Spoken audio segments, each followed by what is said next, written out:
देहत नुत्फरा सूरत चुपरी के कर दस्ते बर आबे सूरत गरी। পানির উপরে ছবি অঙ্কন তা আল্লাহ করেছেন।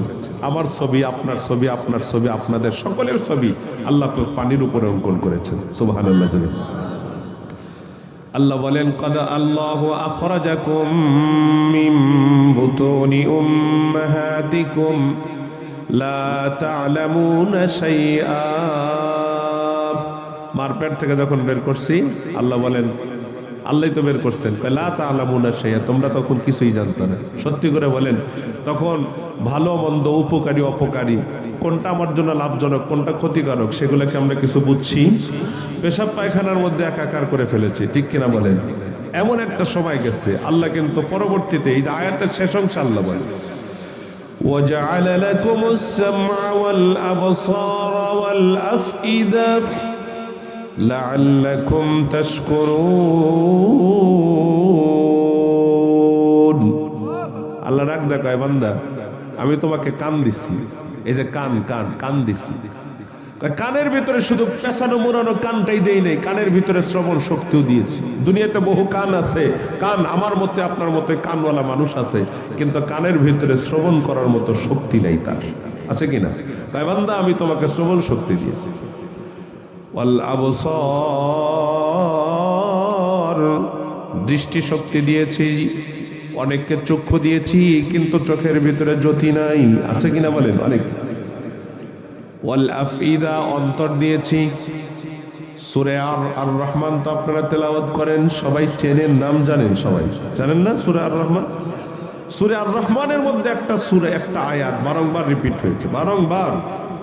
ফাবিআইয়ি আলা'i রাব্বিকুমা তুকাযযিবান। এই আয়াতটা তো প্রায় সবাই মুখস্থ আছে, না হলে পরিচিত। তাফসীরে জালালাইন শরীফের মধ্যে আছে এই একটা আয়াত একটা সূরার মধ্যে 31 মাররা, 31 বার আল্লাহ পাক রব্বুল আলামিন একটা সূরার মধ্যে এই আয়াতটা বারংবার রিপিট করেছেন, ঘুরিয়ে ফিরিয়ে। কয়বার? 31 মাররা, 31 বার। কেন? আল্লাহ পাক রব্বুল আলামিন এখানে ফাবিআইয়ি আলাই, আলাউন মানে নিয়ামত, রব্বিকুমা এখানে দ্বিবচন। এই মানব জাতি আর জিন সম্প্রদায়, তোমরা তোমাদের রবের দেয়া কোন নিয়ামতকে অস্বীকার করবে? তার মানে এই সূরার ভিতরে আল্লাহ পাক রব্বুল আলামিন বান্দাকে এক একটা নিয়ামত দিয়েছেন, আর ওইটা ধরে ধরে বলেন, বান্দা আমি কি এটা তোমার দেই নাই? তুমি কোনটাকে অস্বীকার করবে? আমি তোমাকে এটা দেই নাই, তুমি কোনটাকে অস্বীকার করবে? এই নিয়ামতকে তুমি উপভোগ করো না, তুমি কোনটাকে অস্বীকার করবে? এইভাবে বলতে বলতে কতবার বলেছেন? 31 বার। আর আমি যে আয়াতের মধ্যে বললাম, যে আয়াতখানা তেলাওয়াত করেছি, এখানেও গুরুত্বপূর্ণ কিছু নিয়ামতের কথা আল্লাহ পাক উল্লেখ করেছেন। মনে রাখবেন, সব জায়গায় সবগুলি নিয়ামত একসাথে বর্ণনা করবেন। লা তুহসুহা, আল্লাহ নিজে বলেছেন আমি এত নিয়ামত তোমাদেরকে দিছি, তোমরা যদি এই অত্যাধুনিক যুগে অত্যাধুনিক কোনো যন্ত্রের মাধ্যমেও হিসাব করতে থাকো, জীবনেও তোমরা হিসাব করে শেষ নাগাদ পৌঁছাতে পারবা না। কি পরিমাণ নাজ এবং নিয়ামতের মধ্যে আল্লাহ আমাদেরকে ডুবায় রাখছে। আল্লাহ আমাদের থেকে কি চাই? আল্লাহ বলেন লাআল্লাকুম তাশকুরুন, যাতে করে তোমরা কৃতজ্ঞ হও, শুকরগুজার হও। এখন বলেন শুকরিয়া কেমনে আদায় করবে? হাতের মধ্যে তসবিহ একটা নিলাম, আলহামদুলিল্লাহ আলহামদুলিল্লাহ আলহামদুলিল্লাহ আলহামদুলিল্লাহ, এমন করে পড়তে থাকলাম, শুকরিয়া আদায় হবে। এর মাধ্যমে শুকরিয়া আদায় হবে, তবে শুকরিয়া আদায়ের প্রাথমিক ধাপ এইটা, পূর্ণাঙ্গ রূপে নয়। কথা বুঝাতে পারলাম? এইভাবে আদায় করলেও আদায় হবে, হক আদায় হবে, তবে প্রাথমিক পর্যায়ে। পূর্ণাঙ্গ রূপে শুকরিয়া যদি আদায় করতে হয়, সূরা ৩ তো আমাদের জানা আছে, মুখস্থ আছে। সূরা ৩-এর ভিতরে আল্লাহ পাক রব্বুল আলামিন কর্মসূচি দিয়েছেন দুইটা, ভালো করে খেয়াল করবেন। রব্বুল আলামিন বলেন লাকাদ খালাকনাল ইনসান ফি আহসানি তাকওয়িম, আমি মানুষকে বড় সুন্দরভাবে সৃজন করেছি, বানিয়েছি বড় সুন্দর করে। মানুষকে যত সুন্দর করে বানাইছে, এত সুন্দর করে আল্লাহর কাহাকেও বানায় নাই। সুবহানাল্লাহ জোরে বলেন। কাউকেই বানায় নাই, আল্লাহ নিজে বলছেন লাকাদ খালাকনাল ইনসানা ফি আহসানি তাকওয়িম। মোহতারাম দোস্ত বুজুর্গ, আল্লাহ পাক রব্বুল আলামিন বলেন সুম্মা রাদাদনাহু আসফালা সাফিলিন। এরপরে এই মানুষ যত সুন্দর করে তাকে বানাইলাম, এই সুন্দর করে বানানো মানুষটাকে আমি এরপরে একেবারে নিম্নের থেকে নিম্ন স্তরে নিয়ে যাব। আসফালুস সাফিলিনের ব্যাখ্যায় তাফসীরের মধ্যে আছে, মুফাসসিরিন কিরামগণ লেখেন আসফালুস সাফিলিন দ্বারা উদ্দেশ্য হলো জাহান্নাম। এ মানুষ জাহান্নামী হবে, নাউজুবিল্লাহ জোরে পড়েন। উলাইকা হুম খায়রুল বারিয়া উলাইকা হুম শাররুল বারিয়া। আল্লাহ একই সূরা সূরাতুল বাইয়িনাতে আল্লাহ বলেন, দোস্ত আমার, বন্ধুরা আমার, এ মানুষ হলো সৃষ্টির সর্বসেরা। ভালো লাগলো, একই সূরে আল্লাহ বলেন এই মানুষই হলো সৃষ্টির সর্বনিকৃষ্টতম জীব। নাউজুবিল্লাহ জোরে বলেন। জাহান্নামী যারা হবে অবশ্যই নিকৃষ্টতম, কুকুরের চাইতেও খারাপ, শুকুরের চাইতেও খারাপ, শৃগালের চাইতেও খারাপ। নাউজুবিল্লাহ জোরে বলেন। মহতারাম দোস্ত বুজুর্গ, কি বলতেছিলাম, খুব ভালো করে কথাগুলি মাথায় নেবেন। শুকরিয়া আদায় করার কথা বলতেছিলাম। শুধু আলহামদুলিল্লাহ আলহামদুলিল্লাহ পড়লেও শুকরিয়া আদায় হবে, তবে প্রাথমিক স্টেপ, প্রাথমিক পর্যায়ে পূর্ণাঙ্গ রূপে যদি আদায় করতে হয়, আল্লাহ পাক রব্বুল আলামিন সূরা ৩-এর মধ্যে 2টা কর্মসূচি দিয়েছেন। মানুষকে বড় সুন্দর করে আল্লাহ বানাইছেন। এরপরে বলেন এই মানুষ তার কর্মফল, কাজের কারণে তারা একেবারে নিম্ন থেকে নিম্ন স্তরে যাবে, জাহান্নামী হবে। আল্লাহ তারপরের আয়াতের মধ্যে বলেন ইল্লাল্লাযীনা আমানু ওয়া আমিলুস সালিহাত। তবে 2টা কাজ যারা করবে, খুব ভালো করে খেয়াল করবেন, 2টা কাজ যারা করবে। 1 নাম্বার ইল্লাল্লাযীনা আমানু, যারা ঈমান আনবে। 2 নাম্বার ওয়া আমিলুস সালিহাত, যারা নেক কাজ করবে। কর্মসূচি কয়টা? জোরে বলেন কয়টা? 2টা। 1 নাম্বার ইল্লাল্লাযীনা আমানু, যারা ঈমান আনবে। 2 নাম্বার ওয়া আমিলুস সালিহাত, যারা নেক কাজ করবে। আল্লাহ বলেন ফালাহুম আজরুন গায়রু মামনুন, তাদেরকে আমি নির্বিচ্ছিন্ন বদলা দান করব। আলিমুল আম এখানে আছে গায়রু মামনুন, তার মানে হলো গায়রু মাকতুব, এমন বদলা তাকে দেওয়া হবে যে বদলা আর কশিনকালেও এক মুহূর্তের জন্য তার হাত ছাড়া হবে না। এই বদলার ব্যাখ্যা আছে, সেটা হবে জান্নাত। আল্লাহ পাক রব্বুল আলামিন বদলায় তাকে জান্নাত দান করবে। মোহতারাম দোস্ত বুজুর্গ, কর্মসূচি কয়টা? 1 নাম্বার ঈমান আনা, 2 নাম্বার আমলে সালেহ করা। কাজ কয়টা? 2টা। আমি আপনাদের সামনে দুটো বিষয় নিয়ে সামান্য কথা বলবো, তবে আমলে সালেহের চাইতে এখন বর্তমানে ঈমানের উপর আলোচনা খুব বেশি হওয়া দরকার। কথা বুঝাইতে পারলাম কিনা বলেন? ঈমান যদি ঠিক না থাকে, আমলে সালেহ করবেন, এর কোনো রেজাল্ট আসবে না। এর জন্য ঈমানটাকে নির্ভেজাল করা দরকার, ঈমানটাকে শিরক মুক্ত করা দরকার। দোস্ত আমার, বন্ধুরা আমার, ঈমানের উপরে কিছু কথা আপনাদেরকে শোনাই। দোস্ত খুব ভালো করে খেয়াল করবেন, আমাদের মুসলমানদের সন্তান, আমাদের সমাজে বহু মুসলমান আমাদের আছি, আমাদের এই ছেলেরা, আমাদের এই মেয়েরা, এরা এমন পরিবেশে বেড়ে উঠতেছে। সবচেয়ে বড় সমস্যা হলো আমাদের জাতীয় শিক্ষা ব্যবস্থাতে ঈমান শিখানোর কোনো ব্যবস্থা রাখা হয় না। কথা বুঝাতে পারলাম? প্রাথমিক বিদ্যালয় থেকে শুরু করে ভার্সিটি পর্যন্ত আমাদের ছেলে মেয়েদেরকে ঈমান শেখানোর কোনো ব্যবস্থা রাখা হয়নি। আশ্চর্য লাগে, ঈমান শিখবে কোত্থেকে আপনারা বলেন? আমাদের ছেলে মেয়েরা ঈমান শিখবে কোত্থেকে? ঈমান শেখার কোনো জায়গা নেই। একমাত্র রয়্যাল মাদ্রাসা বা এই জাতীয় মাদ্রাসা যেগুলো আছে, এই মাদ্রাসাগুলোতে ঈমান এবং আমলে সালেহ শেখানো হয়।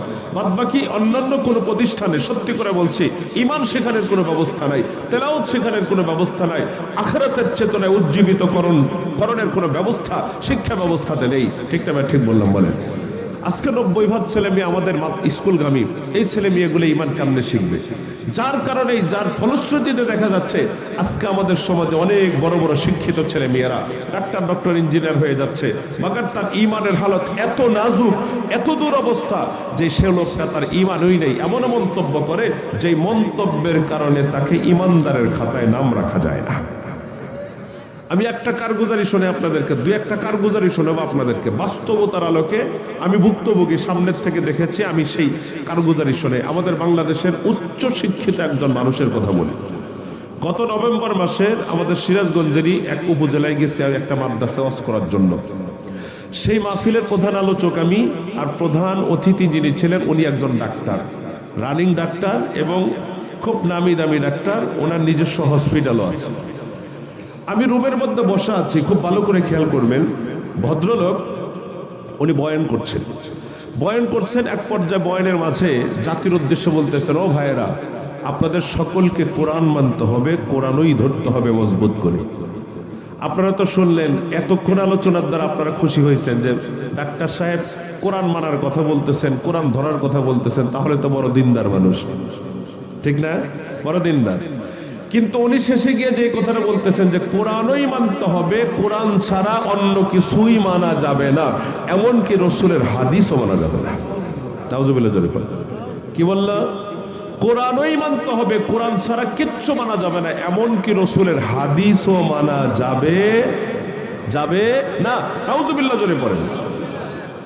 যারা রসুলের হাদিস মানে না তারা কোরআনের ভাষাই বেঈমান। কোরআন তাদেরকে বলে তারা ইমানদার না। কেন? কোরআনের একটা শব্দ যদি কোনো ব্যক্তি অস্বীকার করে সেই লোকটার ঈমান থাকে না। আর কোরআন নিজে বলে রসুলের হাদিস মানার জন্য। কথা বুঝাইতে পারলাম? এদেরকে বলা হয় আহলুল কোরআন। এদেরকে কি বলে? আপনাদের এলাকা আছে কিনা আমি জানি না, তবে একটা বিষয় ভালো করে খেয়াল করবেন, বাংলাদেশে উচ্চ শিক্ষিত মানুষদের মধ্যে হতে এবং টাকাওয়ালা যারা আছে, অর্থ সম্পদের মালিক যারা এবং উচ্চ শিক্ষিত যারা এদেশে, এদেরকে টার্গেট করে করে এই আহলে কোরআন সম্প্রদায় এদেরকে ধরে ধরে তাদেরকে বেঈমান বানাইছে। সম্মানিত হাজিরিন, কথাগুলি খুব ভালো করে মাথায় নেন। আমি আপনাদেরকে আগেই বলেছি, যারা কোরআন মানবে না, কোরআনের একটা সূরা অস্বীকার করা লাগবে না, পুরা কোরআন অস্বীকার করা লাগবে না, একটা সূরাও না, একটা আয়াতও না, কোরআনুল কারীমের একটা শব্দ যদি কোনো ব্যক্তি অস্বীকার করে তার ঈমান থাকবে না। হাদিস মানার কথা খোদ আল্লাহ কোরআনের মধ্যে বলেছেন, মা আতাকুমুর রাসূলু ফাখুযুহু ওয়া মা নাহাকুম আনহু ফান্তাহু। রব্বুল আলামিন বলেন, আল্লাহ রাসূল আল্লাহর পক্ষ থেকে যা যা নিয়ে আসছেন সেগুলা সব তোমরা ধরো, যেগুলার থেকে তোমাদেরকে বারণ করিয়েছেন সেগুলার থেকে তোমরা নিজেরা বেঁচে থাকবা, দূরে থাকবা, সেগুলা মানবা না। আল্লাহ নিজেই কোরআনুল কারীমের মধ্যে আল্লাহ রসুলকে মানতে বললেন, রসুল যা যা নিয়ে আসছেন সেগুলাকে মানতে বললেন কিনা বলেন? আল্লাহ নিজে বলতেছেন রসুল মানার কথা। আর ভদ্রলোক ডাক্তার সাহেব ঈমান শেখে নাই, তো ঈমান না শেখার কারণে উনি লেখাপড়া করেছেন, উচ্চ শিক্ষিত হয়েছেন বটে, তবে ঈমান শেখে নাই। এই লোকটা জাতিকে বলতেছেন, ঈমানদার লোকদেরকে বেঈমান হওয়ার দিকে ডাকতেছে। আপনারা শুধু কোরআন মানবেন, হাদিস মানবেন না। হাদিস না মানলে যে কোরআন মানা হয় না, হাদিস না মানলে যে কোরআন অস্বীকার করা হয় না, এই ইলমটুকুন ওনার নাই। দোস্ত আমার, বন্ধুরা আমার, কথা খুব খেয়াল করে শুনবেন। বুখারী শরীফ 2 খণ্ডের মধ্যে একটা হাদিস আছে। হাদিসের রাবি হলেন হযরত আব্দুল্লাহ ইবনে মাসউদ রাদিয়াল্লাহু আনহু। উনি একদিন মানুষের সামনে নবীজির হাদিস শোনাইতেছেন। হাদিসের মধ্যে আসতেছে, আল্লাহর নবীজি বলেন, লানাল্লাহুল ওয়াসিলাত ওয়াল মুস্তাওসিলাত ওয়াল ওয়াশিমাত ওয়াল মুস্তাওশিমাত। আল্লাহ রাসূল বলতেছেন, হযরত আব্দুল্লাহ ইবনে মাসউদের riwayate আসছে, উনি বলতেছেন, আল্লাহ রসুল বলেন, আল্লাহ পাক রব্বুল আলামিনের লানত, আল্লাহ রসুলের লানত বর্ষিত হয় ওই সমস্ত ব্যক্তিদের উপরে যেই ব্যক্তিরা নিজের গায়ে নিজের শরীরে ট্যাটু অঙ্কন করে এবং যারা ট্যাটু অঙ্কন করায় দেয়। কথা বুঝাতে পারলাম কিনা?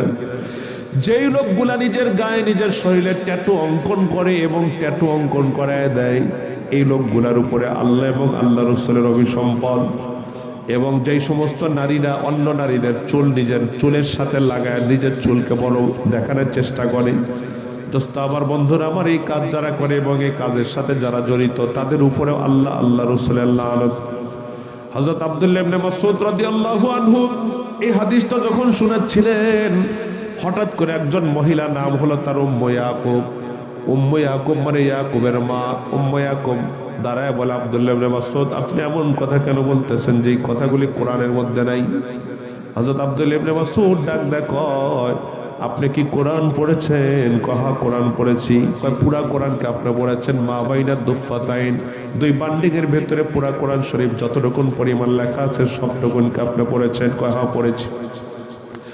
উনি বলতেছেন, আপনি যদি পড়ে থাকতেন হয়তো পড়েছেন, বুঝেন নাই। আপনি বুঝতেন, কিন্তু আপনি মনে হয় পড়ছেন কিনা জানি না, বা পড়লেও আপনি বুঝছেন কিনা আমি জানি না। আপনার নজরে কি এই আয়াতটা যায় নাই? মা আতাকুমুর রাসূলু ফাখুযুহু ওয়া মা নাহাকুম আনহু ফান্তাহু। এই আয়াতটাকে আপনি পড়েন নাই? কহা পড়েছি। এই আয়াতের মধ্যেই শুধু কোরআনেই যা আছে তা মানতে হবে, কথাটা বলা হয় নাই। কোরআনের বাইরেও রাসূলের সুন্নাহ এবং রাসূলের হাদিস, এই হাদিস মানার কথাও তো এই আয়াত বলতেছে। আর আমি যা শোনাইছি এগুলা কোরআনের বাণী না হলেও তো রাসূলের বাণী, হাদিস।